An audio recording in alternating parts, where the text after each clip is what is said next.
கருணாநிதி நம்ம டேரெக்டாக சொல்லி அவருடைய குடும்ப வரலாறு எல்லாத்தையும் நம்ம ஓப்பனாக பப்ளிக் ஃபார்மில் பேசினவங்க. எப்போ? அவர் உயிரோட நடமாடி கொண்டு இருந்தப்ப, ஆக்டிவாக இருந்தப்போ, அவர் ஆக்டிவ் பாலிடிக்ஸில் இருந்தப்ப அவருடைய குடும்ப வரலாறு, அவர் தமிழர் கிடையாதுங்கிறதெல்லாம் நம்ம வெளிப்படையாக பேசிக்கிட்டு இருந்தோம். அதுக்கப்புறம் இப்பவும் பேசிக்கிட்டு இருக்கோம். அவர் உயிரோடு இருக்கும்போதே நம்ம பேசணும். ஜெயலலிதா அம்மையாரும் உயிரோடு இருந்தாங்க. ஜெயலலிதா அம்மையாரையும் நான் விமர்சனம் பண்ணுவேன். சரியா? அப்போ இவங்கள மாதிரியான ஆட்கள் இருக்கும் பொழுது இருந்தே அரசியலில் இருக்கிற நமக்கு இந்த உயிர், இந்த உடைமை, இது எல்லாத்தையும் அதெல்லாத்தையும் ஓரம் வச்சுட்டு தான் இந்த தளத்துக்கு வந்திருக்கிறோம். தவறு நடக்கும்போது சுட்டி காட்ட தான் செய்வோம். அதுதான் ஒரு ஊடக தர்மமும் கூட, அதுதான் ஒரு அரசியல் நியாயமும் கூட. இல்லை சரி விடுங்க, டிவிக்கு அரசாங்கத்துக்கு எதிராக நம்ம எதுவும் பேசுறதுக்கு தேவையில்லை. இல்லை இவங்க வேற மாதிரி டீல் பண்ணுவாங்களே. தினேஷ்குமார் என்ற ஸ்ரீவக்ஷன், யாரை பற்றி பேசுகிறேன்றது உங்களுக்கு தெரியாது. பஞ்சவன் பாரிவேந்தன் அப்படின்ற ஒரு கதாபாத்திரத்தை ஏற்று நண்பன் படத்தில் நடித்த ஒரு நபர் இருப்பார். அவருக்கு இப்போ கூட ஒருத்தர் காமெடி ஆர்டிஸ்டாக சைலன்சர் இருப்பார். அந்த சைலன்சரான தற்போதைய பாரிசாலனான முற்கால தினேஷ்குமாரை பற்றி பேசிகிட்டு இருக்கேன். புரியும்னு நினைக்கிறேன். எதுக்காக அதை பற்றி பேசுகிறோம் அப்படின்னா, ஒரு குழந்தை 3 வயது கம்ப்ளீட் ஆயிருக்கு, கிட்டத்தட்ட கம்ப்ளீட் ஆகலைன்னு வேற சொல்கிறாங்க. ஸோ 3 வயது குழந்தை, அந்த குழந்தைய பாலியல் அத்துமீறல் பண்ணியிருக்கானுங்க. ஒரு 3 வயது குழந்தைய பார்க்கும்போது கொஞ்சம் தண்டா தோணும். கண்ணத்தை கிள்ளணும். எனக்குலாம் குழந்தைகளை பார்த்தா கண்ணத்தை கிள்ளணும், காதை அது சாஃப்டாக இருக்கும், தொட்டு பார்க்கணும் அப்படிலாம் ஆசையாக இருக்கும். அவ்வளோ ஸ்கின்லாம் அவ்வளோ சாஃப்டாக இருக்கும் குழந்தைங்களுக்கு. அதில் தூக்கும் போதே ஒரு ரோஜா பூ எப்படி கொஞ்சம் ஃபோர்ஸாக பிச்சிங்கன்னா ரோஜா பூவோட இதெல்லாம் விழுந்துடும் கீழே. ரோஜா பூ வளர்த்தவங்களுக்கு தெரியும். ஸோ பிடுங்கும் போது கரெக்டாக பிடுங்கணும். கொஞ்சம் ஆட்டி பிடிங்கிட்டோம் அப்படின்னா இதழ்கள் கீழே விழுந்துடும். ஸோ அந்த மாதிரி குழந்தைங்களை ஹேண்டில் பண்ணணும் ஒரு குறிப்பிட்ட ஏஜ் வரைக்கும். ஏன்னா அவங்க எல்லாத்தையும் புரிஞ்சுக்கிட்டு அவங்களா நிதானமாக எல்லாத்தையும் செயல்படுத்துகிற வரைக்கும் அவங்கள அப்படி தான் ட்ரீட் பண்ணணும். பல பேர் வளர்ந்த பிறகும் குழந்தைகள் போல தான் ட்ரீட் பண்ண வேண்டியதாக இருக்குது. 3 வயது குழந்தைய இவங்க இந்த மாதிரி பண்ணி கொண்டிருக்கானுங்க. சிகிச்சை பலன் இல்லாமல் இறந்து போயிருக்கு அந்த குழந்தை. அந்த போஸ்ட்மார்ட்டம் ரிப்போர்ட்லாம் பண்ணுவாங்க பார்த்தீங்களா, அவங்க பண்ணும்போது இந்த டாக்டர்ஸ்க்கெலாம் அங்கே என்ன நடந்துச்சுன்றது கிளியராக தெரியும். எப்படி நடந்துச்சு, என்ன மாதிரி நடந்துச்சுன்னு அவங்களுக்கு தெரியும். அந்த பிரேத பரிசோதனை பண்ணும்போது சின்ன குழந்தைக்கு அது வெஜைனான்னு கூட சொல்லன்னு மனசு வர மாட்டேதுரா. அந்த வெஜைனாவை இன்ப்ளீடிங் ஆயிருக்கு, உள்ளுக்குள்ள உடம்புக்குள்ள ரத்தப்போக்கு ஆயிருக்கு. என்ன பண்ணியிருப்பானுன்னு யோசிச்சு பாருங்க. இந்த பருத்திவரன் சொல்லி ஒரு படம் பார்த்துருப்பீங்க எல்லாருமே. அந்த பருத்திவரன் படத்தில் கடைசி பார்த்தீங்கன்னா ஒரு சீக்வன்ஸ் இருக்கும். அந்த அடல்ட்டான அந்த ஹீரோயினிக்கு என்ன நிலைமை நடக்கும்னு பார்த்துருப்பீங்க. ஹீரோயினிக்கு அடல்ட்டானவங்களுக்கு. ஆனால் இங்கே 3 வயது குழந்தைக்கு. இதை பற்றிலாம் கேள்வி எழுப்ப ஆரம்பித்தோடனே பாரிசாலன் இதை பற்றி ஒரு வீடியோ போட்டிருக்காப்புல. ட்விட்டரில் அடிக்க ஆரம்பிச்சிட்டாங்க. ஒரு அக்கௌண்ட்ல இருந்து பயங்கரமாக பாரிசாலனை கேட்க ஆரம்பிச்சிட்டாங்க. ஏண்டா டிஎம்கே இருக்கும்போது அவ்வளோ பேசினேன். இப்போ பாரிசாலன் வாயில் என்ன சொன்னார்? கருணாநிதி அவர்கள் இருக்கும் போதும் நாங்கள் தைரியமாக பேசினோம், உயிர், உடைமை, குடும்பம் அதெல்லாம் நாங்கள் பார்க்கவே இல்லைன்னு சொன்னேன். ஓகே, சூப்பர்ரா, தமிழ் டீசண்டா. அடுத்து ஜெயலலிதா அம்மையாருக்கும் பேசணும், அப்புறம் ஸ்டாலினருக்கும் பேசணும், எடப்பாடிக்கும் பேசணும். இப்போ டிவிக்கு மட்டும் பேசலையா அப்படின்னு கேள்வி எழுப்ப ஆரம்பிச்சோடனே அதுக்கும் அவர் பேசின பதில் தெரியும். டிவிக்கு அவங்க வேற மாதிரி டீல் பண்ணுறாங்க அப்படின்னு. என்ன டீல் பண்ணுறாங்க வேற மாதிரி? இங்கே ஒன்று நல்லா புரிஞ்சுக்கோங்க. இந்த ஆள் அரசியலுக்கு வரதுக்கு முன்னாடி, அதாவது நடிகர் விஜய் அரசியலுக்கு வர்றதுக்கு முன்னாடி அவரோட மண்டபத்தில் தான் இவன் திருமணம் பண்ணான். ஆனால் அவரை பற்றி தான் இலுமினாட்டின்னு பேசி பேசினான். கல்யாணம் பண்ணியிருக்கான். ஏ.டி. நந்தான்றவன் அடுத்த இளைஞர்கள், ஜென்சி இளைஞர்களுக்கு நல்ல டெக்கு பற்றி சொல்லிக் கொடுக்குற மாதிரி, அவேர்னஸ் கொடுக்குற மாதிரி, ஸ்கேமை பற்றி எக்ஸ்ப்ளோர் பண்ணுற மாதிரி ஒரு விதமாக மக்களுக்கு அவேர்னஸ் கொடுக்குறத மாதிரி ஒரு கேங்கை ஃபார்ம் பண்ணி வச்சுருந்தான். ஆனால் ரியாலிட்டி இருக்குல்ல, யதார்த்தமான உலகத்தில் இருக்கக்கூடிய விஷயங்கள் ஸ்கேம் பற்றி எக்ஸ்பிளைன் பண்ணிட்டு இருக்கான். அது வரைக்கும் சந்தோஷம். ஓகே, இருக்க ஸ்கேம் பற்றி சொல்லி புரிய வைக்கிறது நல்ல விஷயம். இப்போ இருக்க இளைஞர்களுக்கு போலியான விஷயத்தை புரிஞ்சுக்க வைக்கிறது, இதெல்லாம் எக்ஸ்பிளைன் பண்ணாப்புல. இவரே இவிஎம் பற்றிலாம் பேசினார். கடைசி அதில் எந்த ஒரு உண்மையான நம்பகத்தன்மையான விஷயத்த சொல்லலை. போகிற போக்கில் அதை வச்சு ஒரு கண்டென்ட் பண்ணிட்டு போயிட்டான். 3 வயது குழந்தைய பற்றி பேச வந்துட்டு என்னென்னமோ பேசுகிற அப்படின்னா எல்லாத்துக்கும் தொடர்பு இருக்குது. இவனுங்க எதை நீங்கள் பார்க்கணும், எதை நீங்கள் பார்க்கக்கூடாதுன்னு முடிவு பண்ணுறானுங்க. நான் போன வீடியோவே அந்த கோவை சிறுமி 10 வயது சொல்லி ஒரு மேட்டர் நடந்துச்சுல, அப்போவே நான் என்ன சொன்னேன்? இது நிற்கும்னு நினைக்கிறீங்களா? திருப்பி இதுக்கு முன்னாடி நான் பேசினேன், இப்போயும் நான் பேசினேன், இதுக்கு அப்புறம் பேசுகிற மாதிரி வரும் பாருங்கன்னு சொன்னேன். இதெல்லாம் நடக்கணும்னு நம்ம சொல்லலை. இதெல்லாம் நடக்கும். எப்படி நடக்கும், ஏன் நடக்குது, இதை எப்படி தடுக்கிறது, இதை பற்றி தான் பேசணும். அதை பற்றி நம்ம பேசிகிட்டு இருக்கோம். இப்போ இந்த வீடியோலையும் நான் இந்த பாப்பா என்ன நடந்துச்சு அப்படின்றத எக்ஸ்பிளைன் பண்ணி அது வேண்டாம். கொடூரமான ஒரு விஷயங்க. கஞ்சா போதையில் வரைக்கைங்க. இத்தனைக்கும் அந்த குழந்தையும் ஒரு நார்த் இந்தியன் ஃபேமிலி. அந்த கஞ்சா போதையில் பண்ணவனுங்களும் நார்த் இந்தியன்ஸ். கும்மிடி பூண்டியே அதிர்ந்து போயிருக்கு. அங்க இருக்க மக்கள், பொதுஜன மக்கள்லாம் இந்த வடக்கு இந்திய குடும்பத்துக்காக போராடுறது. இதான் தமிழ்நாட்டில் தான் நடக்கும். வேற ஊர்ல போய் பாருங்க, அது அவங்க பிரச்சனைப்பா அப்படின்னு போயிடுவாங்க. அவங்க குடும்பம் மட்டும் தான் போராடும். ஆனால் தமிழ்நாட்டில் தான் எந்த குழந்தைக்கும் எது நடந்தாலும் நாளைக்கு நம்ம குடும்பத்திலும் நடக்கும். அது குழந்தையா பார்த்தாங்க, குழந்தைக்கு பேசுறாங்க. இப்போ நம்மளும் என்ன வடக்கன் ப்ராப்ளம்னு சொல்லிட்டு குழந்தை தான். அது நம்ம மண்ணில் நடந்தாலும் எந்த மண்ணில் நடந்தாலும் அதை பேசி தான் ஆகணும். இதே மாதிரி தான் ஆசிஃபா இந்த வார்த்தையை சொன்னோன்னு உங்களுக்கு தெரிஞ்சிருக்கும். வட இந்தியாவில் உங்களுக்கு ஒரு குட்டியா ஒரு ஸ்டோரி சொல்லிட்டு முக்கியமான விஷயங்களை பேச ஆரம்பிக்கலாம். வட இந்தியாவில் ஜார்க்கண்ட்னு நினைக்கிறேன், அந்த ஊர் ஜார்க்கண்ட், அங்கே ஒரு சின்ன கிராமம் மாதிரி. யானைகள் அடிக்கடி கிராஸ் பண்ணி போகக்கூடிய ஒரு இடம். ஒரு 60 யானைகள் கிட்ட கிராஸ் பண்ணி போயிருக்கு. ஒரு தாய் யானை ஒரு குட்டி யானையும் போயிருக்கு. ஒரு பள்ளத்துக்குள்ள அந்த குட்டி யானை விழுந்துருச்சு. இரவு முழுக்க கிட்டத்தட்ட 11 மணி நேரம் சம்பந்தமே இல்லாமல் ஒரு இடத்துல குழி தோண்டிட்டு இருக்கு யானை. யானை குழி தோண்டுதா என்ன கூட சொல்ற அப்படின்னா தோண்டி இருக்கு. இது நியூஸ் இருக்கு. எப்போ? கிட்டத்தட்ட ஒரு 15 வருடங்களுக்கு முன்னாடி. ஸோ நியூஸ் இருக்கு. அந்த நியூஸ் நான் இப்போ ஏன் சொல்றேன்றது உங்களுக்கு புரியும். ஒரு குட்டி யானை குட்டி விலங்கு தான். ஸோ தன் கூட்டத்தோட சேர்ந்து நம்ம எஸ்கேப் ஆகி போயிடணும், கூட்டத்தோட இருக்க தான் சேஃப்னு சொல்லி போயிருக்கலாம். ஆனால் ஒரே ஒரு யானை, பெண் யானை மட்டும் அந்த குட்டியை காப்பாற்றுன்றதுக்காக இரவு முழுக்க தோண்டி தோண்டி ஒரு குறிப்பிட்ட அளவுக்கு பள்ளம் தோண்டி இருக்கு. யானை எப்படி பள்ளம் தோண்ட முடியும் யோசிச்சு பாருங்க. தோண்டி இருக்கு. அந்த ஊர் மக்கள் அது ஏதோ அப்நார்மலா இருக்கே அப்படின்னு சொல்லிட்டு எல்லாரும் கவனிக்க ஆரம்பிக்கிறாங்க. அந்த பள்ளத்துக்குள்ள குட்டி இருக்கிறது தெரிஞ்சிருக்கு. அப்புறம் அந்த குட்டியை காப்பாத்துறதுக்கு குழி இங்க இருக்கு. ஆப்போசிட்ல இருந்து தோண்டிட்டு வந்தோம்னா ஒரு சருகல் மாதிரி வரும். இந்த சருகல்ல ஏறி யானையை காப்பாத்தலாம்னு அதுக்கு அறிவு இருக்கு. 5 அறிவு ஜீவன், யானைக்கு அந்த அறிவு இருக்கு. 6 அறிவு சிந்திக்கக்கூடிய மனிதன் கொடூரமா இருக்கானேன்றதுக்காக நான் சொல்ல வரேன். ஸோ அந்த குட்டியை காப்பாத்துது அந்த மக்கள்லாம் சேர்ந்து. அப்பயும் மக்கள் வந்து இதை அச்சுறுத்தல் பண்ணுவாங்கன்னு மனிதன் நம்பலாது. அப்புறம் அவங்க ஏதோ பல வண்டியை கொண்டு வந்து அந்த பக்கத்தில் இருக்க ஒரு மனிதன்கிட்ட இருந்து ஒரு லேண்ட் இருந்திருக்கு. அங்கே இருக்க பாலப்பழத்தெல்லாம் பறிச்சுட்டு வந்து இந்த யானை கொடுத்து டைவெர்ட் பண்ணி அந்த குழந்தையை காப்பாற்றி அந்த குட்டியை காப்பாற்றி அனுப்பி வச்சிருக்கானுங்க. அது போய் சேர்ந்துருச்சு, கூட்டத்தோட சேர்ந்துருச்சு.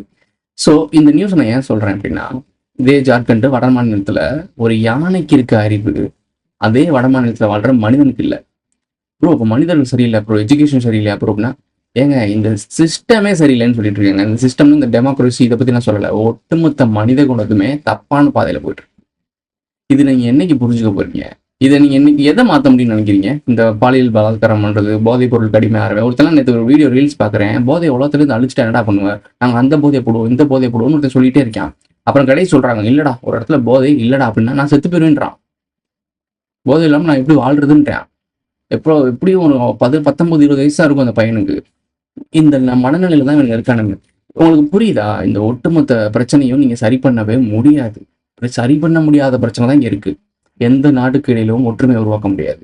எந்த மனிதனுக்கு இடையில ஒற்றுமை உருவாக்க முடியாது. மதத்துக்கு இடையில, மொழிக்கு இடையில, சாதிக்கு இடையில எதுலையுமே ஒற்றுமை உருவாக்க முடியாது. எப்படி உருவாக்க முடியும் சொல்லுங்க? பல்லாயிரம் ஆண்டுகளா இதை ஒற்றுமைப்படுத்த முடியாதது இன்னைக்கு எப்படி ஒற்றுமைப்படுத்துவீங்க? இப்போ பல்லாயிரம் ஆண்டுகள் அந்த டிசைன் போட்டவன் எவ்வளவு அழகா போட்டிருக்கான்னு தெரியுதா? மனித இனம் ஒன்னே சேரக்கூடாது. மனுஷன் ஒன்று சேர்ந்துட்டான்னா நம்மளால ஆள முடியாதுன்னு நினைச்ச ஒரு கூட்டம் சக்சஸ் ஆகி இன்ன வரைக்கும் உலகத்தை ஆளுது அப்படின்னா இந்த சிஸ்டத்தினால. இந்த டெமோக்ரஸின்னு சொல்றீங்க, இப்போதைக்கு இது டெமோக்ரஸின்னு சொல்லிட்டு போயிடலாம். பட் இதுக்கு முன்னாடி அதுக்கு ஏகப்பட்ட பெயர்கள் இருக்கு. ஒட்டுமொத்தமா இந்த உலகத்தோட செட்டார் எப்படி இருக்கு அப்படின்னா, ஒரு தரப்பு கூட்டம் மேல இருந்து ஆண்டுட்டு இருக்கணும். அவனுங்க என்ன வேணா பண்ணலாம். அவங்கள எந்த அதிகாரமும் கேள்வி கேட்காது. எந்த ஒரு கோர்ட்லயும் தண்டனை கிடையாது. எத்தனையோ பெரிய பெரிய முதலைகள் எவ்வளவோ தப்பு பண்ணிருக்கு. எவனாவது ஒருத்தன் தண்டனை அனுபவிச்சிருக்கானா சொல்லுங்க? ஆனா அவங்க சிஸ்டத்துல, அதாவது இந்த ஒட்டுமொத்த உலகத்தையும் ஆள்றான்ல, அவனோட சட்டத்திட்டம் ஒன்று இருக்கு. அவனோட விதிக்கு தவறா ஒருத்தன் போயிட்டான் அப்படின்னா உடனே ஜஸ்டிஸ் கிடைக்கும். அவனை உடனே முடிச்சிடுவாங்க. அதே மாதிரி அவனுக்கு அச்சுறுத்தல் நடக்குது, இவன் மூலியமா நம்ம கிட்ட வருவானுங்க, ப்ராப்ளம் நம்ம கிட்ட வரும் அப்படின்னு தெரிஞ்சுட்டா அவனுக்கும் ஜஸ்டிஸ் கிடைச்சிரும், அதாவது நியாயம் கிடைச்சிரும். ஆனா மக்கள் மத்தியில இருக்கக்கூடிய ப்ராப்ளம்ஸ்க்கு எப்போயுமே என்னைக்குமே கிடைக்கவே கிடைக்காது. ஏன்னா மக்களுக்காக அவன் இந்த உலகத்தை உருவாக்கல. இந்த மக்களை அழிக்கிறதுக்கும் கட்டுப்படுத்துறதுக்கும் உருவாக்கியிருக்கான். அப்போ இது மக்களுக்கு எப்படி ஜஸ்டிஸ் கிடைக்கும் ப்ரோ? எத்தனையோ கோர்ட்ல எத்தனையோ நியாயம் கிடைச்சிருக்கு. நான் சொல்றது நியாயம்ன்றது வந்து எது நியாயம் அப்படின்னு நீங்க நினைக்கிறீங்க? 10 ரேப் நடக்குது. இந்த 10 ரேப்லையுமே நியாயம் கிடைச்சிருதா? அவங்க ஜெயிலுக்கு போயிட்டாங்களா? அது நியாயமா? பாதிக்கப்பட்டவன் இழந்துட்டான்ல, என்ன நடக்கணும்? ரேப்புன்ற ஒரு விஷயத்தை நடக்கவே விடாம தடுக்கிறதுக்கு பேர் தான் ஜஸ்டிஸ். இப்போ இந்த குழந்தைக்கு நடந்தது நாளைக்கு வேற குழந்தைக்கு நடக்கவே விடாம பண்ணணும். அதுதான் தண்டனை கடுமையாப்படுத்தணும். தண்டனையெல்லாம் கடுமையாப்படுத்தினாலும் மர்யாசாலா பண்ணாலுமே இங்கே எதுவுமே மாறாது. மாற வேண்டியது இங்கே இருக்குது. நீங்கள் இங்கே மனிதனை மாற்றினாதான் எல்லாமே மாறும். எல்லாருமே உத்தமை புனிதன் நான் சொல்லலை. இங்கே இருக்காங்க எல்லாத்துலேயுமே உள்ள மனசுக்குள்ள அழுக்கு இருக்க தான் செய்யுது. ஆனால் அது தனக்கு சர்க்கிளோடு இருக்கணும், நம்மளோட இருக்கணும். அது நம்மளை விட்டு இன்னொருத்தனுக்கு பாதிப்பை உருவாக்கக்கூடாது. இது தனி மனித ஒழுக்கம். அப்போ அது ஒழுக்கம் இருக்கணும் அப்படின்னா இங்கே உனக்கு புரிதல் இருக்கணும். ஃபுல்லாக போதையை போட்டுக்கிட்டு ஃபுல்லாக குடிச்சுப்புட்டு அம்மாவா அக்காவா தம்பியா தங்கச்சியா எய்த்து வீட்டில் குழந்தையா இல்லையா இதெல்லாம் தெரியாத ஒரு மனிதன் வாழ்க்கை. இது மனித வாழ்க்கையா? நண்பனுங்களெல்லாம் நம்ம மனிதனே சொல்லக்கூடாது. பொதுவாக மனிதர்களையும் கவர்மெண்ட்டையும் இந்த சிஸ்டத்தை ரூல் பண்ணக்கூடிய அதிகாரிகளையும் பற்றி நம்ம கேள்வி கேட்டோம்னு வச்சுக்கோங்களேன், எதுவுமே மாறாது. நீங்கள் போராட்டம் பண்ணிகிட்டே இருப்பீங்க. இன்றைக்கி இவனுக்காக போராட்டம் பண்ணுவீங்க, நாளைக்கு அந்த பிள்ளைக்காக போராட்டம் பண்ணுவீங்க, நாளைக்கு ஒரு வயதானவனுக்கு போராட்டம். மூதாட்டியை வீடு புகுந்து ரேப் பண்ணிவிட்டு அம்மளை கொண்டியோட ஒருத்தன் ஓடிக்கிறீங்க. வீடியோ பார்த்தேன். என்னடா நடக்குது இங்கே? என்ன நடக்குது? பெண்களுக்கு பாதிப்பு இல்லை, பாதுகாப்பு இல்லைன்றாங்க. இங்கே ஆண்களுக்கே பாதுகாப்பு இல்லை. நீ தைரியமான ஆம்பளை ஒரு கழுத்தில் காலில் செயினை போட்டுக்கிட்டு தைரியமாக ஒரு அவுட்ரு சைடில் இல்லைங்கடா நீ பைக்லேயோ இல்லை எல்லாம் தெரியிற மாதிரி போட்டு போயிட்டு வா பார்ப்போம். போயிட்டு வா, தெரியும். அப்போ தெரியும். ஒரு ஐஃபோன் ஃபோனு இந்த மாதிரி கொஞ்சம் லக்ஸரியாக நீ போயிட்டு பாரு. காரில் போகிறதுக்கே ப்ராப்ளம் இல்லை, நீ பைக்கில் போய் பாரு, இங்கே என்ன நடக்கும்னு தெரியும். என்ன பேசிகிட்டு இருக்காங்க பெண்களுக்கு பாதுகாப்பு? மனிதனுக்கே பாதுகாப்பு இல்லை இந்த சமுதாயத்தில். ரொம்ப டிச்சாக மாறிடுச்சு. இப்போ நான் சொல்ல ஒரு விஷயம் என்ன அப்படின்னா, இந்த உலகத்தை எல்லாத்தையுமே இந்த சாக்கடையான ஒரு வாழ்க்கைக்குள்ளே தள்ளி வச்சுட்டானுங்க. இதை நீங்கள் க்ளீன் பண்ணவே முடியாது. ஏன்னா நீங்கள் சாக்கடைக்குள்ளே வந்து க்ளீன் பண்ணுறன்ற பேரில் அள்ளி இங்கிட்டு தான் போடுறீங்க. ஒரு வட்டமான சர்க்கிள்குள்ளே நம்ம இருக்கோம். அந்த சர்க்கிள்குள்ளே சாக்கடையாக இருக்குது. அந்த சாக்கடை இல்லைன்னா எடுத்து வெளியே போடணும். நீங்கள் என்ன பண்ணுறீங்கன்னா எடுத்து பக்கத்து வீட்டுக்காரன்ட்டு போட்டுட்ருக்கீங்க. அந்த பக்கத்து வீட்டுக்காரன் எய்த்து வீட்டுக்காரன்ட்ட போட்டுட்ருக்கான். இப்படியும் மாற்றி போட்டுக்கிட்டு தான் இருக்கீங்களே தவிர இந்த சாக்கடையும் இந்த அழுக்கும் வெளியே போகலை. அப்போது வெளியே போகாமல் பார்த்துக்க அந்த சர்க்கிளை தானே சரி பண்ணணும். ஒரு யானை தான் குட்டியை காப்பாற்றுறதுக்கு சைடில் ஓட்டையை போட்டு கொண்டு வந்து அவங்களெல்லாம் வெளியே எடுத்துகிட்டு வந்துச்சுல்ல, இது சாக்கடை. இந்த சர்க்கிள் சாக்கடை. அப்போது அந்த சாக்கடையிலேருந்து எஸ்கேப் ஆகணும்னா அந்த யானையை போல் ஒரு சைட்லேருந்து ஓட்டையை போட்டு வந்து அந்த ஓட்டையில் ஏறி குச்சி மேலே போகிறது தானே அறிவு. அதாவது இந்த மேட்ரிக்ஸை உடைக்கிறது தான் அறிவு. இந்த மேட்ரிக்ஸை உடைக்கிறதுனா என்ன? டெமோக்ரஸிலாம் தூக்கி போட்டு காக்ரோச் அந்த பாட்டி இதுக்கெல்லாம் சப்போர்ட் பண்ணுவாங்க. இதை உருவாக்குனதே அவன் தான். இதெல்லாம் முடியாது. மனிதர்களுடைய புரிதல், இங்கே என்ன நடக்குதுன்றது தெரியணும். இது பல்லாயிரம் ஆண்டுகளாக நடக்குது. இது மனித குலத்துக்கும் நாக குலத்துக்கும் நடக்கிற ஒரு வார்னு வச்சுக்குவோம். ஆதியில் நேரடியாக இருந்துச்சு. அதுக்கப்புறம் அவங்க ஒரு காலத்துக்கட்டத்துக்கு மேலேயே அவங்க இல்லீகலான ஆக்டிவிட்டீஸ் பண்ண ஆரம்பிச்சிட்டானுங்க. மயக்கி ஏமாற்றி மேனிப்புலேட் பண்ணி டாமினேட் பண்ணி அவனை பாவம் செய்ய வச்சு அந்த பாவத்தை கிரெடிட்டாக எடுத்து அதை கில்ட் பண்ணி அவனை தான் கட்டுப்பாடுகள் எடுத்துட்டாங்க. ஆரம்பத்தில் அரச குடும்பங்கள் அவங்க அப்படியே பழகிட்டானுங்க. நீங்கள் யோசிச்சு பாருங்களேன். இப்போ நாங்களே இருக்கோம், இவ்வளோ அவேர்னஸ் கொடுத்துட்ருக்கோம். நான் கிட்டத்தட்ட ஒரு 6 வருஷமாக அதை பண்ணிகிட்ருக்கேன். இந்த 6 வருஷமாக பண்ணிகிட்ருக்க டைமிங்லேயே எனக்கு தெரியுது, நான் ஒரு சின்ன விஷயத்தை தான் மாற்றிருக்கேனே தவிர பெரிய லெவலில் எதுவுமே பண்ண முடியல. ஏன்னா 100% இருக்க மக்களில் 99% மக்கள் இப்படின்னா என்னன்னே தெரியாமல் இப்படி ஒரு விஷயம் நடக்குது, இதனால தான் இந்த உலகத்தில் இவ்வளோ பாதிப்பு நடக்குது. நீங்கள் யோசிச்சு பாருங்கள். அந்த குழந்தையும் எந்த தப்பு பண்ணல, இந்த போதைக்காரன் இருக்கான்ல இவன் போதையை போட்டு ஒரு விஷயம் பண்ணியிருக்கான். இவங்க 2 பேர் மேலேயுமே தப்பு இல்லைன்னு நான் சொல்லுவேன். இந்த சிஸ்டத்தை இந்த மாதிரி உருவாக்குனா பாருங்க, அவன் தான் தப்பு பண்ணியிருக்கான்.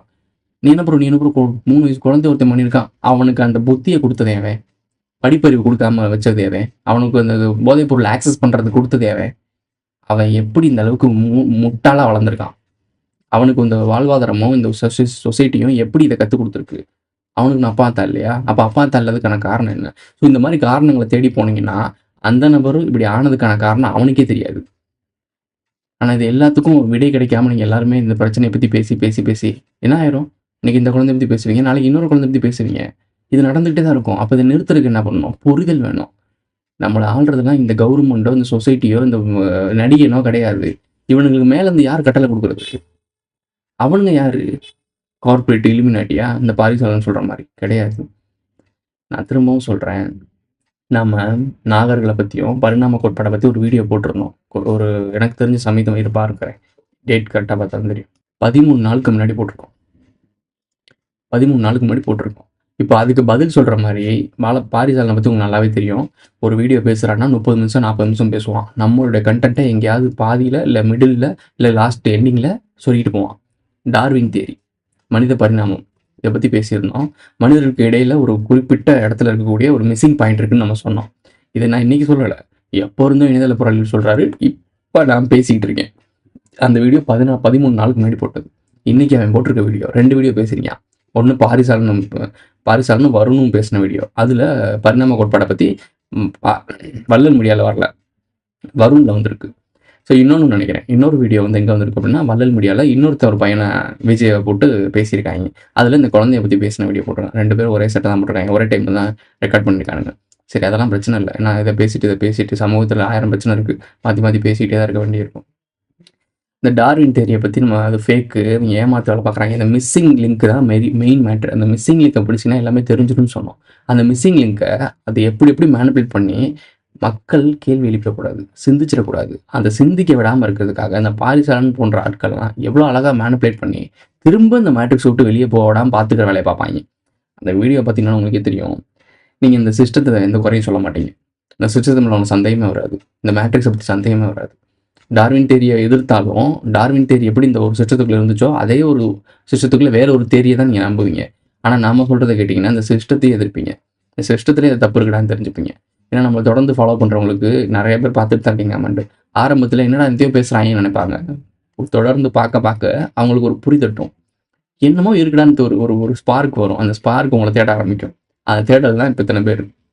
150 பேர் 200 பேர்கிட்ட ஆரம்பிச்சது, இப்போது 4000 பேர்கிட்ட போய்ட்டு இருக்கு. 6 வருஷம் ஆயிருக்கு. 4000 பேர் வரதுக்கு 6 வருஷம் இருக்குது. ஆனால் யூடியூப்ல இன்ஸ்டாகிராம் இன்ஃப்ளூயன்ஸர்லாம் மில்லியன்ஸில் போயிட்டு இருக்கானுங்க சொற்பமான மாதங்களில். இது வளர்ச்சி கிடையாது, வீழ்ச்சி. அவ்வளோ முட்டாப்பையில் இருக்கீங்கன்னு அர்த்தம். ஆனால் புத்திசாலி எவ்வளோ கம்மியாக இருக்காங்க பாருங்க. இந்த வேரியேஷனை வச்சு புரிஞ்சுக்கோங்க இந்த சமுதாயத்தில் என்ன நடக்குதுன்னு. அப்போ புரிதல் உள்ளவங்க ஒரு 4000 பேர் தான் இருக்கும் அப்படின்னா, புரிதல் இல்லாத பாரிசாலன் போன்ற ஆட்களை ஃபாலோ பண்ணுற லட்சக்கணக்கான மக்கள் நமக்கு எதிராக நிற்கிறாங்க. எப்படி இந்த சிஸ்டத்தை மாற்றுவீங்க? புரியுதா உங்களுக்கு? இதுதான் சொல்ல வரேன் நான். அப்போது என்னதான் ப்ரோ பண்ணுறது? நம்ம இப்போதைக்கு ஒன்றுமே பண்ண முடியாது. முடிஞ்ச அளவுக்கு நம்ம அவேர்னஸ் கொடுத்துக்கிட்டே போகணும். ஒரு நாள் வருது, வேர்ல்டு வார் 3ன்னு ஒன்று வருது, அது தடுக்கவே முடியாது. இந்த இப்போ 4000 பேருக்கு தெரிஞ்சது 40 லட்சம் பேருக்கு தெரிஞ்சாதான் தடுக்க முடியும். அதுக்கு பாசிபிலிட்டி இருக்குன்னா முடியும், பாசிபிலிட்டி இல்லை அப்படின்னா வார் நடக்கும். அந்த வாரில் மக்கள் ஒற்றை குரலில் தேட ஆரம்பிப்பாங்க. அப்போது நம்மளுடைய கோட்பாடு அவங்க மத்தியில் சேர்ந்துச்சு அப்படின்னா இதை மாற்ற முடியும். ஒட்டுமொத்த அந்த பூமியோட காவலர்களாக மனிதர்கள் மாற முடியும். அது நடக்கலை அப்படின்னா அடிமைகளாக மாற முடியும், பூமி நிரந்தர அடிமைகளாக மாற முடியும். சொல்கிறத எல்லாத்தையுமே தெளிவாக சொல்லிட்டு தான் இருக்கோம், ஒவ்வொரு நாளும் சொல்லிட்டு தான் இருக்கோம். இந்த குழந்தைய பற்றி பேசிட்டு ஈஸியாக ஒரு எமோஷ்னல் வீடியோ, இந்த பேக்ரவுண்ட் மியூசிக்கு, ஐயோ எப்படி இருக்குது அப்படி இருக்குன்னு ஃபீல் பண்ணிட்டு போயிட்டே இருக்கலாம். அது இல்லை விஷயம். இந்த குழந்தைக்கு நடக்கிறது ஒரு அநியாயம் தான், அந்த நபர் பண்ணது ரொம்ப கொடூரமான விஷயம்தான். ஆனால் நம்ம புரிஞ்சுக்க வேண்டியது, நம்ம மக்கள்கிட்ட எஜுகேட் பண்ண வேண்டிய விஷயம் இது இல்லை. நம்ம எல்லாத்தையும் இது ஒரு செய்தியாக கடந்து போயிட்டுருக்கோம். இன்றைக்கி இந்த குழந்தை செய்தியை பற்றி எவ்வளோ நாள் நான் வச்சுப்பீங்க? ஒரு 4 நாள் 10 நாள், அடுத்து வேறு குழந்தை நியூஸ் வந்துடும், இதை வச்சு அதை மறந்துடுவீங்க. அப்போ நீங்கள் ஞாபகம் வச்சுக்க வேண்டியது என்ன? சிந்தனை. இந்த சிஸ்டம் ஏன் இப்படி இருக்குது? போதைப் பொருட்கள் எதுக்கு மக்கள் மத்தியில் சர்க்குலேட் ஆகுது? ஒரு சின்ன பையன் 25 வயசு கூட தாண்டாத ஒரு பையன் எனக்கு போதை இல்லைன்னா இந்த உலகத்தில் நான் வாழவே மாட்டான்னு சொல்கிற நிலைமைக்கு எவன் கொண்டு போனது? மக்களை எல்லாரையும் காப்பாற்றணும், மக்களுக்காக நல்லது செய்யணும் தான் கவர்மெண்ட் சிஸ்டம் எல்லாம் உருவாயிருக்கு. ஆனால் இந்த சிஸ்டம் இருக்கும் போதே பேரலாக தவறான ஒரு சிஸ்டம் உருவாகிட்டே இருக்கு. இது யார் உருவாக்குனது? இதெல்லாம் தடுக்க முடியாது நினைக்கிறீங்களா?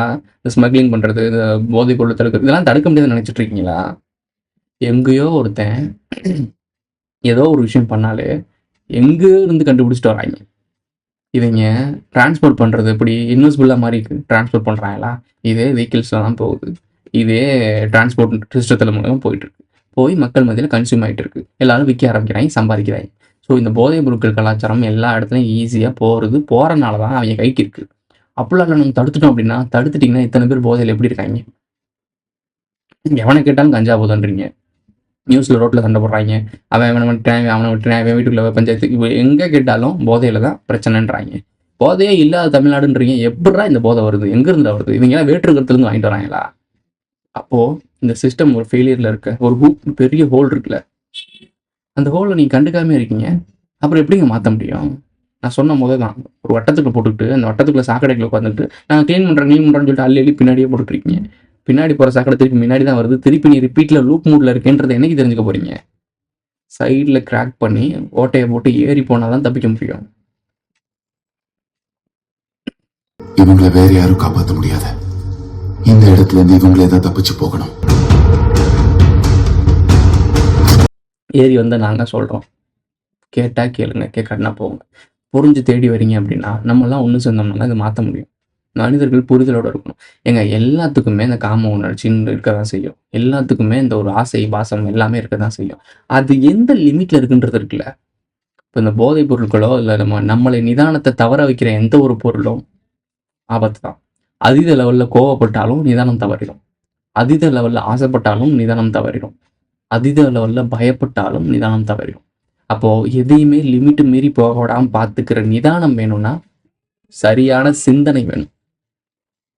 நிதானமான சிந்தனை வேணும். அது இப்போ யாருக்கு இருக்குது? பொறுமைன்னு ஒரு வார்த்தையை சொல்கிறதே இங்கே பெரிய பெரிய விஷயமா இருக்குது. யாருக்கு பொறுமை இருக்குன்னு நினைக்கிறீங்க? ஒரு வீடியோ ஸ்கிப் பண்ணிடுவான், பார்ப்பாங்க, 5 நிமிஷம் பார்ப்பாங்க. அந்த குழந்தைய பற்றி நான் பேசினேன்னு சொல்லி வந்துச்சு பார்த்தீங்களா, அந்த 5 நிமிஷம் பார்த்துருப்பாங்க. அப்போ அந்த குழந்தைய பற்றி பேசுகிற வீடியோவில் ஸ்கிப் பண்ணிடுவாங்க.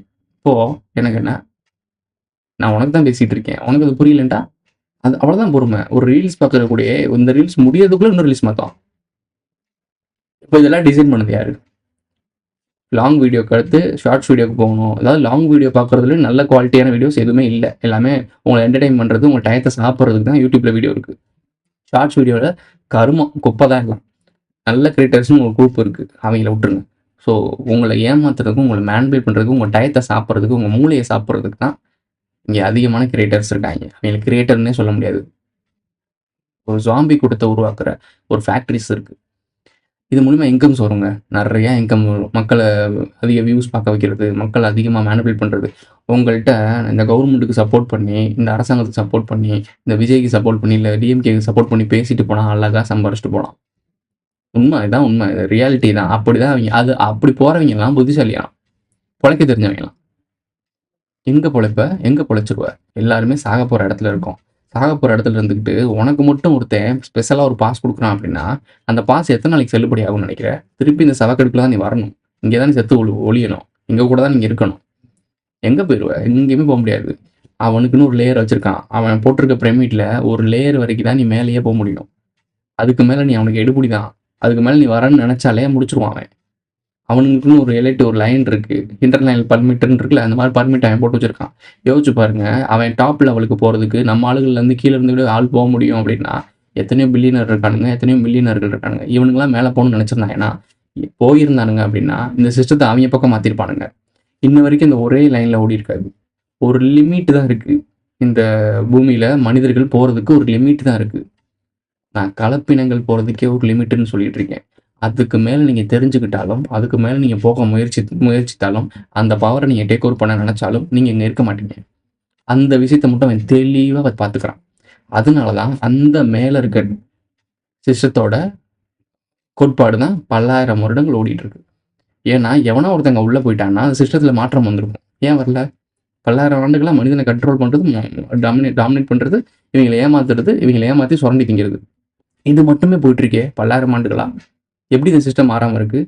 அப்போது அருந்த பழைய ஒரு சிஸ்டத்தை வச்சு இன்ன வரைக்கும் உங்களை செஞ்சுக்கிட்டு இருக்காங்க. வெறும் சீப்பை வச்சுக்கிட்டு, அந்த சீப்பும் கண்ணுக்கே தெரியாது, அந்த சீப்பை வச்சுக்கிட்டு உங்களெல்லாம் தலை சீவி சிங்காரிச்சு போட்டு வச்சுட்ருக்கானுங்க. இதை என்னைக்கு நீங்கள் புரிஞ்சுக்க போகிறீங்க? ஸோ அப்போ இந்த மேலே இருக்க அந்த குட்டியோண்டு குரூப்பு அவங்க தான் நாகர்கள். இது பல்லாயிரம் ஆண்டுகள் மனித இனம் தோன்றுவதற்கு முன்னாடி இருந்த ஒரு இனம். இவங்களை வச்சு தான் நம்ம பேசி ஆகும். இதை நீங்கள் என்றைக்கு புரிஞ்சுக்க போகிறீங்க? இது ஃபேண்டஸியாக எடுத்துக்கிட்டாலும் ஃபேண்டஸி, கான்ஸ்பிரசின்னு எடுத்துக்கிட்டால் கான்ஸ்பிரசி, இல்லை மித்துன்னு நினச்சாலும், இல்லை வரலாறு புனைக்கதைகள் நினச்சா எடுத்துகிட்டு போங்க. ஆனால் அது நடக்குது. பார்க்குற பாயிண்ட் ஆஃப் வியூ தான் இருக்குது. நீங்கள் இதை என்ன எடுத்துக்கிட்டாலும் அந்த பாயிண்ட் ஆஃப் வியூ அதுதான். நீங்கள் இதை புரிஞ்சுக்கிட்டு தேட ஆரம்பிச்சிங்கன்னா உண்மை உங்கள் கண்ணு முன்னாடி தெரியும். தேடி பாருங்க, தெரியும். இதெல்லாம் காப்பாற்றுறதுக்கு, இந்த சிஸ்டத்தை காப்பாற்றுறதுக்கு, இந்த சிஸ்டத்துக்குள்ளேயே ஊறி இந்த சிஸ்டத்தை பற்றி அடுத்த ப்ளேம் பண்ணி இந்த ட்ராமா பண்ணி பாலிடிக்ஸ் பண்ணுறவன் தான் பாரிசாலன். ஏன் ப்ரோ எத்தனையோ பேர் இருக்காங்க, ஏன் ப்ரோ நீ பாரிசாலன் மட்டும் பர்டிகுலராக சொல்கிற அப்படின்னா, எனக்கு தெரியும் அடுத்து எங்கே வருவான்னு தெரியும். ஏன் இவனை நான் பர்டிகுலராக மார்க் பண்ணுறேன்றது எனக்கு தெரியும். அதுக்கு நான் பண்ணுறேன். வேறு எத்தனையோ பேர் இருக்காங்க. டிசி பாண்டியனை ஓரமாக உட்கார வச்சாச்சு. அந்த கோமாளி அவ்வளோதான், அது ஒன்றுத்துக்கு லைக் இல்லை, அதை ஃபெயிலியர் மாடல் உட்கார வச்சாச்சு. ஏன் நான் இந்த மாடலில் தொடுறேன்? இதுதான் முக்கியமான மாடல். இது ஒரு இவங்களுடைய வேறு மாதிரி போயிட்டுருக்கு.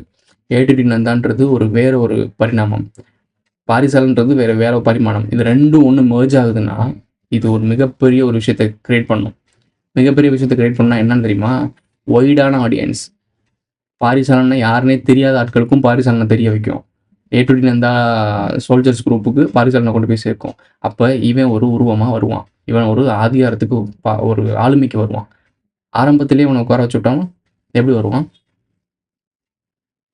புரியுதா உங்களுக்கு? இவனை எங்கே தடுக்கணுமோ அங்கே தடுத்துடணும், இல்லைன்னா முடிஞ்சு வச்சு. இப்படி எத்தனையோ பேர் தாண்டி போயிட்டானுங்க. தாண்டி போக விடக்கூடாது யாரையுமே. போக விடாமல் பார்த்துக்கிறது தான் நம்மளோட வேலை. அதனால தான் பர்டிகுலராக பாரிசாலனை பற்றி பேசுகிறேன். எக்ஸ்போஸ் பண்ணிட்டோம் அப்படின்னா, இந்த மாதிரி ஒரு பெரிய பிம்பம் வளர்ந்து வந்துட்டு இருக்க ஒருத்தனை எக்ஸ்போஸ் பண்ணிட்டோம்னா, அப்போ நீங்கள் வளர்ற எல்லாரும் மேலேயும் ஒரு கண்ணு வைப்பீங்க. வளர்ற எல்லாரும் மேலேயும் ஒரு கண்ணு வச்சிங்கன்னா உங்களுக்கு தெரிஞ்சிடும். அவன் பண்ணுற ஒரு வேலைகளில் தில்லுமுள்ளு இருக்குன்னா கண்டுபிடிச்சிருவீங்க. அந்த கொடுக்கறது தான் இந்த வேலை பார்த்துட்டு இருக்கோம். அந்த குழந்தைக்கு நடந்தது மிகப்பெரிய ஒரு கொடூரமான விஷயம்தான். குழந்தைங்க இதை எப்படி சொல்லி, இது எப்படி ஜஸ்டிஸ் வாங்கி கொடுத்து, எப்படி ஒரு கோர்ட்டில் போராடி அந்த அவனை கூட்டு வந்து என்ன பண்ண இது பண்ணன்னு விசாரிப்பாங்க. அப்படியே விசாரிப்பாங்க. அவன் அப்படியே சொல்லுவான். இப்படி எத்தனையோ கேஸ் எத்தனையோ போலீஸ்காரங்க கேட்டிருப்பாங்க. அவங்க மனசில் இறுகிடும், கல் மாதிரி ஆயிடுவாங்க. அதனால தான் அந்த மாதிரிலாம் போலீஸ்காரங்க ரொம்ப ரூடாக இருக்குது. ஏன்னா இவ்வளோ கொடூரமான செயல் பண்ணவங்களுக்குலாம் கேட்டு கேட்டு அவங்கள நேரில் பார்த்து எப்படி அவங்ககிட்ட காரணம் இருக்கும்? இருக்காது. எப்படி இவங்க என்ன மாதிரி மனநிலையில் இருக்காங்க, என்ன பண்ணுறது ஒன்றும் புரியல. இவங்க மனிதனை மாற்ற முடியாது, சக மனிதர்களை புரிய வைக்க முடியாது. ஒரு விஷயம் பண்ண முடியும், சுய ஒழுக்கம். நீயா மனம் திருந்தி, நீயா தேடலை உருவாக்கி, நம்ம இப்படி இருக்கக்கூடாது, நமக்கு 6 அறிவு இருக்குது, நம்ம திருந்தணும், தெரிஞ்சுக்கணும் அப்படின்னு தேடினா மட்டும்தான் இந்த விஷயங்கள்லாம் புரியும். எவ்வளோதான் உன் காதில் திறந்து ஊற்றுனாலும் உட்காராது, இந்த காதுலேயே வெளியே போயிடும். நீயா உணர்ந்து தேடி வந்தால் மட்டும்தான் எல்லாமே புரியும். ஆனால் இது நடந்துகிட்டு தான் இருக்கும். இதை பற்றி 10 பேர் பேசிகிட்டு தான் இருப்பாங்க, நீங்களும் பார்த்துட்டு தான் இருப்பீங்க. அப்படியே கடந்து அடுத்த வேலையை பார்த்துட்டு போயிட்டே இருப்பீங்க. ஒரு லூப்பில் நீங்கள் தெரியுறீங்க, உங்களுக்கு தெரியவே இல்லையா? ஏன்னா உங்களுக்கு உண்மையிலேயே தெரியலடா. நீங்கள்லாம் ஒரு லூப்பில் இருக்கீங்க. நம்ம வாழ்ந்துட்டு இருக்க வாழ்க்கை உண்மையான வாழ்க்கையே இல்லை, ஒரு மேட்ரிக்ஸ்குள்ளே இருக்கும், நம்ம போலியான ஒரு உலகத்தில் வாழ்கிறோம்னு உண்மையிலேயே உங்களுக்குலாம் தெரியலையா? எனக்கு சத்தியமாக புரியலை. நான் எப்போவோ புரிஞ்சுக்கிட்டேன்னா, எனக்கு மெச்சூரிட்டின்னு ஒன்று வந்தப்பவே எனக்கு தெரிஞ்சிருச்சு, இங்கே இருக்கிறது எல்லாம் போலியாக இருக்குது, எல்லாம் ஏமாத்துறாங்க. என்னுடைய 2016 முக்கியமான, அதுக்கு முன்னாடி 2015 இருக்க தேடல் என்ன தெரியுமா? சித்தர்கள்னா யாரு? அதான் என்னோட முதல் தேடல். 2015 சின்ன பையன் தான் நான், மெச்சூரிட்டிலாம் ஆயிருக்கவே இல்லை. ஸோ 2015 நான் அந்த தேடலை கொண்டு வந்தேன், சித்தர்கள்னா யாருன்னு. எங்கே கொண்டு வந்து நிறுத்திருக்கு பாருங்க. அப்போ நான் எத்தனை போலிகளை பார்த்துருப்பேன்னு வச்சு பாருங்க. எல்லாத்துக்கும் பேசிக்காகவே ஏதோ ஒரு தேடல் இருக்கும். நான் உண்மையை தேடினேன். இந்த உலகம் எப்படி உருவாச்சு, மனிதனம் எப்படி தோணுனா, இது என்ன நடந்துகிட்டு இருக்கு, இந்த பூமி எப்படி இந்த ஸ்பேஸில் நிற்கிது. சின்ன வயசுல என்னோட தேடல்லாம் அப்படி தான் இருக்கும். சூரியன் ஒளி கொடுக்குது, சூரியன்லேருந்து நம்ம எவ்வளோ தூரத்தில் இருக்கோம், இதே மாதிரி பல கிரகங்கள் நம்மளை சுற்றிட்டு இருக்குன்றாங்க. அப்போ அங்கெல்லாம் மனுஷன் இல்லையா? குறிப்பிட்ட நாட்களில் வந்துட முடியும் பூமிக்கு. அப்படி ஆள் இருந்தால் வந்திருப்பாங்கல்ல. குறிப்பிட்ட பர்டிகுலர் அப்படி பூமியில் மட்டும் மனுஷன் இருந்தால் இப்படி தான் தேடல் ஆரம்பிக்குது. இது பொண்ணாக போகும்போது இத்தனை இனம் அழிஞ்சு போச்சு, அந்த இனம் அழிஞ்சு போச்சு, இது பண்ணு டைனோசர் அழிஞ்ச பிறகு தான் மனிதர்கள் தோன்றாங்கன்னு நான் படித்தேன். உண்மையிலே நாகர்களை பற்றி தெரியாததுக்கு முன்னாடி என்னோட தேடல் அப்படி தான் இருந்துச்சு. சரி, டைனோசர் இனம் ஒன்று அழிஞ்ச பிறகு தான் மனிதனம் தோன்றிருக்கு. அப்போது பர்டிகுலராக ஒரு இனம் அழிஞ்ச பிறகு தான் இன்னொரு இனம் தோன்றுது. அப்போது மனித இனத்துக்கும் அந்த டைனோசர் இனத்துக்கும் என்ன தொடர்பு இருந்துச்சு? ஏன் மனிதனம் இருக்கும் போதும் டைனோசர் இல்லை, டைனோசர் இருக்கும் போது ஏன் மனிதனம் இல்லைன்னு ஒரு கேள்வி வரும்போது தான் இந்த இனம் இந்த இனத்தை வாழ விடாது. புரியுதா? இந்த இனம் ஏதோ ஒரு வகையில் தேவையில்லாத ஒரு ஸ்பீசிஸாக இருக்குது. அப்போது இதை அழிக்குது, இயற்கைன்னு சொல்லி ஒரு ஆஸ்ட்ராய்டு அழிக்குது. அப்படி தான் நம்ம படித்தோம் அந்த டைமிங்கில். அது ஏதோ விண்கல்னு சொல்லுவாங்க, பேர் விட மறந்து போச்சு. அந்த விண்கல் KT விண்கல்னா சொல்லுவாங்க. அது அடிக்குது, அடித்து ஒட்டுமொத்த டைனோசர் இனத்தையும் அழிச்சிருச்சு. அதுக்கப்புறம் மனிதனும் தோன்றுறான், பரிணாமம் அடைகிறான். எப்படிரா? அப்போ ஏதோ ஒரு இன்டெலிஜென்ஸ் வேலை பார்க்குதுல்ல, அந்த இன்டெலிஜென்ஸ் என்ன அப்படின்னு தேடும் போது தான் கடவுள்லாம் யாருன்னு தேட ஆரம்பித்தோம். படைக்கிறவன் தான் கடவுள், ஸோ அதனால் படைக்கிறவன் யார், இந்த கிரியேட்டர் யார் அப்படின்னு தேடல் ஆரம்பிக்குது. அப்போ முதல்ல கைக்கு வர்றது இந்த அமானுஷங்கள், சித்து வேலைகள் காட்டுறது, இதெல்லாம் யார் அப்படின்னா சித்தர்கள்னாங்க. சரி, என்னடா சித்தர்கள்லாம் யார்? மெடிடேட் பண்ணால் சித்தர்கள் கனெக்ட் ஆகும் அப்படின்லாம் சொன்னாங்க. சந்தன மனம் ஒரு மனம் வரும், ஒரு நறுமணம் வரும்னா சொன்னாங்க. அதெல்லாம் ஃபீல் பண்ணியிருக்கேன், பண்ணாமல் இல்லை, ஃபீல் பண்ணிட்டு எல்லாம் கடந்து வந்தாச்சு. ஸோ அதுக்கப்புறம் அதில் கம்ப்ளீட் ஆகலை. சித்தர்கள்ட்ட இல்லை, இன்ஃபர்மேஷன் சித்தர்கள்ட்ட மட்டும் கிடையாது. அவங்க ஒரு ட்ராவலர்கிட்ட எவ்வளோ தூரம் தெரிஞ்சுப்பீங்க? நான் அந்த ஊருக்கு போனேன்ப்பா, இந்த ஊரில் இப்படி இருக்குப்பான்னு தான் சொல்லுவான். புரியுதா? அப்போ டிராவலர்கிட்ட முழுசா எதுவுமே தெரிஞ்சுக்க முடியாது. அப்போ கிரியேட்டரை பத்தி தெரிஞ்சுக்கணும்னா நாம தான் தேடணும். அப்போ சித்தர்கள்ட்ட இருந்து வெளியே வரேன். ஞானிகள், சித்தர்களுக்கு மேல நிறைய பேர் இருக்காய்ங்க. ஸோ அவங்கெல்லாம் தேட ஆரம்பிக்கிறோம். என்ன மேட்ரு, ஏது மேட்ரு அப்படின்னு தெரிஞ்சுக்க ஆரம்பிக்கிறோம். இப்படி ஒவ்வொன்னா போக போக போக கடைசி சிவன், முருகன், விஷ்ணு இவங்க ஃபேமிலிலாம் என்ன? இதுங்களுக்கு வரக்கூடிய புராண கதைகள்லாம் என்ன? இவங்க எல்லாமே ஒரே குரூப்பாவே இருக்காங்களே! நார்த் இந்தியால இருந்தாலும், வெஸ்டர்ன்ல இருந்தாலும், யூரோப்ல இருந்தாலும், ஏன் நம்மளுடைய ஈஜிப்ட்ல இருந்தாலும் இன்னொன்னு என்னமோ சொல்லுவாங்களே! நம்ம குமரிக்கண்டம் அழிஞ்ச டயத்திலேயே இன்னொரு ஒரு அட்லாண்டிக் அந்த அட்லாண்டா சம் அந்த ஓடின்னு அவங்கலாம் இருக்காங்க, தார் அவங்க இருக்காங்கல்ல, அவங்களோட மெத்தாலஜி, கிரீக் மெத்தாலஜி. ஸோ அதையும் நம்ம தேடுறோம். இது எல்லாத்துக்கும் பேட்டர்ன்ல ஒரே ஒரு ஃபேமிலி வர மாதிரி தான் இருக்கு. சிவன், முருகன், விநாயகர் இந்த 3 பேர் முக்கியமான ஆளா இருக்காங்க. ஒரு தலைவர் இருக்கான். அவன் 2 சிம்மாசனத்துல ஆளை உருவாக்குறான். அந்த 2 பேருக்கு இடையில உலகம் முழுக்க போட்டியா இருக்கு. இது எல்லா இடத்துலையும் இருக்கு. கிரீக் மெத்தாலஜிலையும் இருக்கு, சைனீஸ் மெத்தாலஜிலையும் இருக்கு, ஈஜிப்ட் மெத்தாலஜிலையும் இருக்கு, ஹிந்து மெத்தாலஜிலையும் இருக்கு. இது எதுக்குமே தொடர்பே இல்லை. ஆனா இது எல்லாத்துலயும் ஒரே கதை இருக்கு. அப்போ இந்த கதையெல்லாம் உருவாக்குனது யாரு? தேடல். அதான் இந்த கதைகளை உருவாக்குன யாரு? தேடும் போது அப்புறம் நிறைய விஷயம் புரிய ஆரம்பிக்குது. அப்போ இந்த ஒட்டுமொத்த உலகத்தையும் ஒருத்தன் தான் கட்டுப்பாட்டில் வச்சிருக்கணும். ஒருத்தனோட கட்டுப்பாட்டில் இருந்தால் மட்டும்தான் இந்த ஒட்டுமொத்த கதைகளிலும் ஒரே கதை வர வேண்டியிருக்கும். சின்ன சின்ன மாற்றங்கள் இருந்தாலும் ஒரே பேட்டர்ன்ல இருக்கும். அப்போ எல்லாருமே ஒரு இடத்துல இருந்து கிளம்பி போயிருக்கணும். இல்லை இங்கேருந்து போன ஒருத்தன் எல்லா இடத்தோட கனெக்டில் இருந்திருக்கணும். அதாவது இப்போ இந்த நாடு, யூரோப்பு, ஈஜிப்டு, எல்லாம் இந்த நாடுகள் இருக்குல்ல, வேறு வேறு காண்டினென்ட்டில் இருக்கக்கூடிய நாடுகளில் கூட இருக்கக்கூடிய தலைவர்களை ஃபுல்லாக கட்டுப்பாட்டில் ஒருத்தன் வச்சுருந்தா மட்டும்தான் இதை படிக்கணும், இது இப்படி தான் சொல்லணும், இதுதான் வரலாறு அப்படின்னு எழுதி கொடுத்துருக்கணும். மேலே ஒருத்தன் கொடுக்குறான், அதை படித்த ஒப்பிக்கிற ஆட்கள் மட்டும்தான் இந்த உலகத்தில் ஒரே பேட்டர்னில் ஒரு விஷயத்தை உருவாக்க முடியும். இதை மட்டும்தான் மக்கள் நம்பணும், இது மட்டும்தான் ஃபாலோ பண்ணணும் அப்படின்ற ஒரு வரலாறை படிக்க வச்சுருக்காங்க. அந்த கூட்டம் யார்? அது மனுஷ கூட்டம் கிடையாது.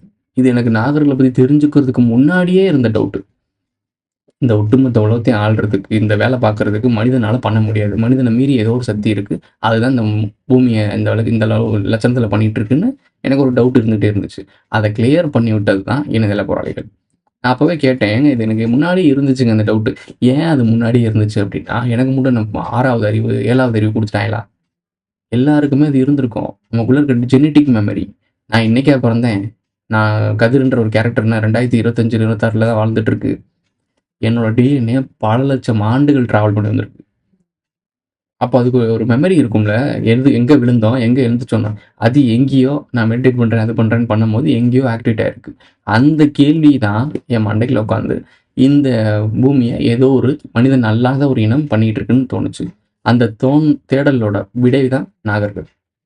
அதுக்கான சான்றுகளை தேடிட்டே இருந்தேன். ஏகப்பட்ட சான்றுகள் கிடச்சிச்சு. உண்மையிலேயே தேடி அதை படித்து புரிஞ்சுக்கிட்டவனுக்கு மட்டும்தான் அதை எக்ஸ்பிளைன் பண்ண முடியும்.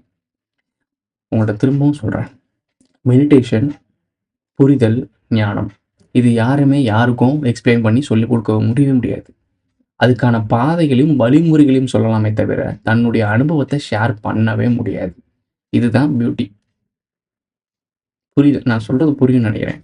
இப்போ நான் இருள் பயிற்சி பண்ணும்போது எனக்கு ஒரு விதமான உணர்வுகளை கொடுத்து, எனக்கு என்ன புரிதல் இருக்கோ, என் கேப்பபிலிட்டி எவ்வளவோ அதுக்கு ஏற்ற மாதிரி இந்த பிரபஞ்சம் இலகுவா எனக்கு சொல்லி கொடுக்கும்.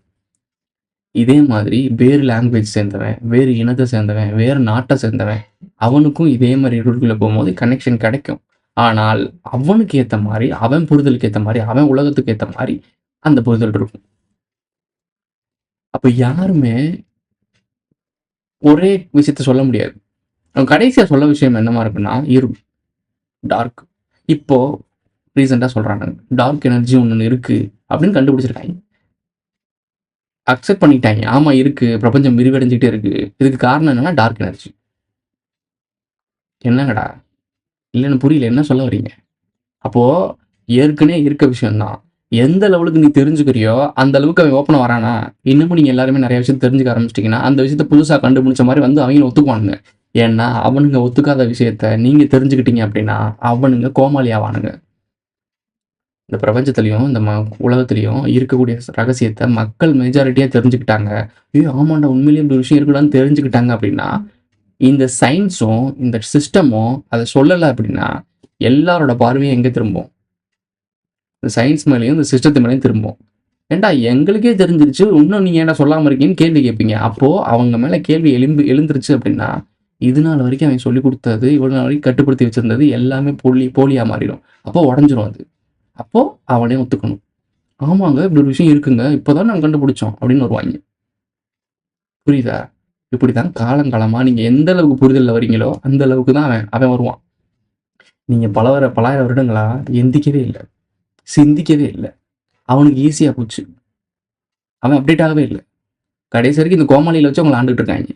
என்னைக்கு நீங்கள் சிந்திச்சு சரியான கேள்வி, கரெக்டான கேள்வி கேட்குறீங்களோ அதுக்கப்புறம் தான் அவன் மெனக்கடுவான். அதுக்கேற்ற மாதிரி தலைவனை கொண்டு வருவான். உங்கள் இன்ஃப்ராஸ்ட்ரக்சர்லாம் மாறும். நீங்கள் மாறாமல் இங்கே எதுவுமே மாறாது. அதுக்கு தான் சொல்கிறேன், இதை யூஸ் பண்ணுங்கன்னு. சிந்தனை எவ்வளோ முக்கியமான விஷயம் தெரியுதா? ஒரு தனி மனிதன் சிந்தனை இத்தனை பேர். நான் இப்போ என்னையே எடுத்துக்கோங்க எக்ஸாம்பிளுக்கா.